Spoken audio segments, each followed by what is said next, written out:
Welcome back. It's 7:44 on your Friday. So this recall had people shying away from salads and other recipes just a couple of months ago, the big romaine lettuce recall. Dozens got sick in the U.S. from eating that romaine lettuce from California.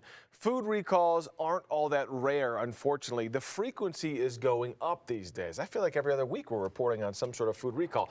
Danny Katz is here. He's from the Colorado Public Interest Research Group. These guys do a lot of research on keeping people safe in many different ways, food being one of them. Good to have you. Thank you. You guys have a new food safety report where you looked at some of these recalls, why they're happening, and what needs to be done to keep us safe, right? Absolutely, yeah. We dug into the food recalls recently. As you mentioned, there's been so many high-profile ones, from lettuce to meats to crackers and cereal, and we think that this is preventable. There are some gaps in our food safety system when you think about from farm to fork, but we think these are preventable, especially if you dig into them. Well, that was your goal, is to find out where are those gaps, and so some of these recalls, you talked about the romaine lettuce. Where's the gap with that? Yeah, so romaine lettuce, most of us are familiar with the E. coli that was found in romaine lettuce. It wasn't the first time. There's been other examples. When we dig down into it, we realize that you see that there's a gap where we're not testing the water. There's no public health limit for the water that's being put on these vegetables. Just being used to water the plants. Exactly, and so it's very likely that that is where this bacteria is coming from. It's coming from the water that could be tainted from fecal matter from local farms or other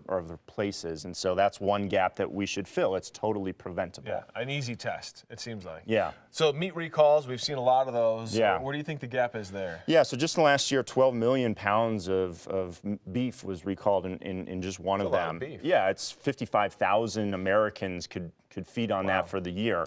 So it's a lot. We're finding tested positive for salmonella, and unfortunately right now you are allowed to sell beef that has been tested for salmonella. It's not an automatic disqualifier.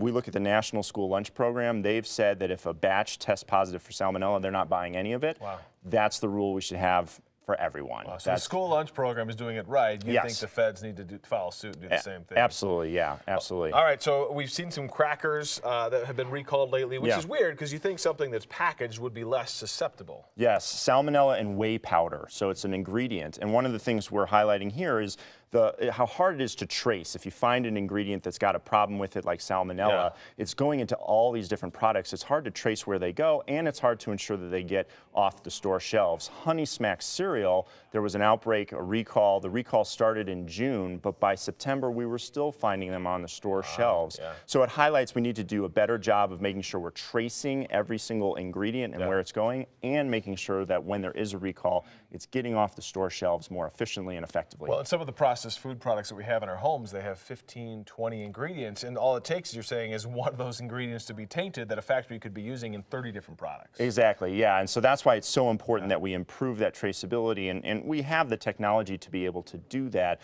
So again, these are preventable. That's what's so important. We can prevent and close the gaps in our food safety system from farm to fork. Well, I'm glad you guys are out there pushing for some change, pushing to keep us safer. We appreciate that. The full report, if you want to read it, this is just kind of a highlight of the report, but the full report is on coprig.org, their website. Of course, you can check it out through kdvr.com. We'll get it to you there as well. Thank you so much. Thank you. Always good to have you. Like I said, I appreciate the work that you guys do. Thank you. Let's go over to Greg now. He's watching your weather, and I appreciate